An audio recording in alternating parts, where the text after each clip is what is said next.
அனைவருக்கும் அஸ்ஸலாமு அலைக்கும் வரஹ்மத்துல்லாஹி வபரகாத்துஹு. இன்னைக்கான ஹதீஸ் ரஜப் மாதத்தின் சிறப்புகளும் நன்மைகளும் மற்றும் ஃபித்ரத்துகளையும் பற்றி பார்க்கலாம். அதுக்கு முன்னாடி நம்ம இஸ்லாமிக் கிட்ஸ் சேனல் லைக் பண்ணுங்கள், ஷேர் பண்ணுங்கள், கமெண்ட் பண்ணுங்கள், சப்ஸ்கிரைப் பண்ணுங்கள், மறக்காமல் பெல் ஐக்கானை கிளிக் பண்ணுங்கள். வாங்க வீடியோக்குள்ளே போகலாம். அளவற்ற அருளாளனும் நிகரற்ற அன்புடையனும் ஆகிய அல்லாஹ்வின் திருப்பெயரால் அவனது சாந்தியும் சமாதானமும் இவ்வுலகிற்கு அருட்கொடையாக வந்த இறை தூதர் ஸல்லல்லாஹு அலைஹி வஸல்லம் அவர்கள் மீதும் அவர்களின் வழிமுறையை பின்பற்றிய குடும்பத்தவர்கள் தோழர்கள் அனைவரும் மீதும் உண்டாவதாக. ரஜப் மாதம் என்பது சந்திர கணக்குப்படி 7வது மாதமாகும். நிச்சயமாக அல்லாஹ்விடத்தில் அல்லாஹ்வுடைய பதிவு புத்தகத்தில் வானங்களையும் பூமியும் படைத்த நாளிலிருந்தே மாதங்களின் எண்ணிக்கை 12 ஆகும். அவற்றில் 4 மாதங்கள் புனிதமானவை. இதுதான் நேரான மார்க்கமாகும். ஆகவே அம்மாதங்களில் போர் செய்து உங்களுக்கு நீங்களே தீங்கிழைத்து கொள்ளாதீர்கள். இணை வைப்பவர்கள் உங்கள் அனைவருடனும் போர் புரிவது போல் நீங்களும் அவங்கள் அனைவருடனும் போர் புரியுங்கள். நிச்சயமாக அல்லாஹ் பயபக்தி உடையவர்களுடனே இருக்கின்றான் என்பதை அறிந்து கொள்ளுங்கள். ஆதாரம் அல் குர்ஆன் அத்தியாயம் 9 வசனம் 36. காலம் அதன் சுழற்சிக்கேற்ப சுழன்று கொண்டே இருக்கிறது. வானங்கள் பூமி படைக்கப்பட்ட நாள் மாதங்களின் எண்ணிக்கை 12 ஆகும்.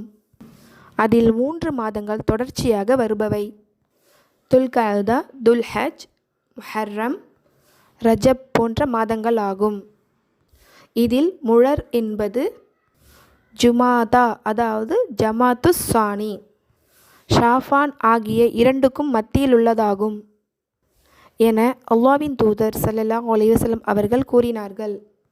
ஆதாரம் புகாரி மற்றும் முஸ்லிம். அபு உபைதா குறிப்பிடும்போது நிச்சயமாக அதிரத் என்பது ரஜபுடன் தொடர்புடையதாகும். நெருக்கத்தை பெறுவதற்காக ரஜப் மாதத்தில் அறுக்கப்படும் ஓர் குர்பானியாகும். அறியாமை காலத்தில் அரபுக்கள் ஏதாவது ஒரு தேவை நிறைவேற வேண்டும் என்பதற்காக முயற்சி செய்து அது நிறைவேறுமானால் நான் இவ்வாறு ரஜப் மாதத்தில் ஒரு ஆட்டை அறுத்து நேர்ச்சை செய்கிறேன் என்று கூறுவதுதான் அதிரத் என்றார்கள். அபுதாவுத் குறிப்பிடும்போது அதிரத் என்பது ரஜப் மாதத்தின் முதல் 10 நாட்கள் ஆகும். அல் கத்தாபி குறிப்பிடும்போது அல் அதீதர் என்பது ஹதீஸிலிருந்து விளங்குவது அது ரஜப் மாதத்தின் பலியிடுவது ஓர் ஆடாகும்.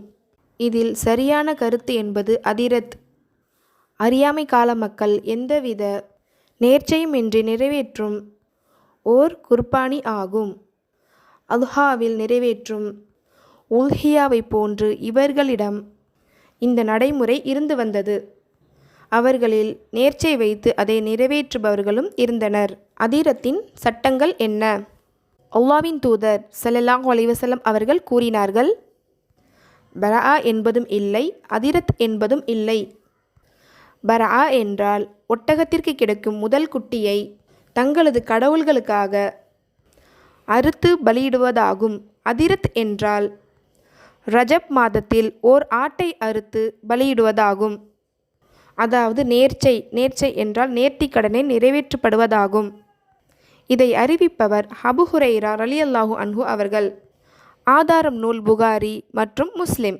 ரஜப் மாதத்தின் விசேஷ நோன்பு. இப்னு அபி ஷைபா தனது முசன்னப் எனும் கிரந்தத்தில் குறிப்பிடும்போது ரஜப் மாதத்தில் உமர் ரலியல்லாஹு அன்ஹு அவர்கள் மனிதர்கள் தங்கள் கைகளை உணவு தட்டில் வைக்கும் வரை அடித்தவர்களாக இருந்தார்கள்.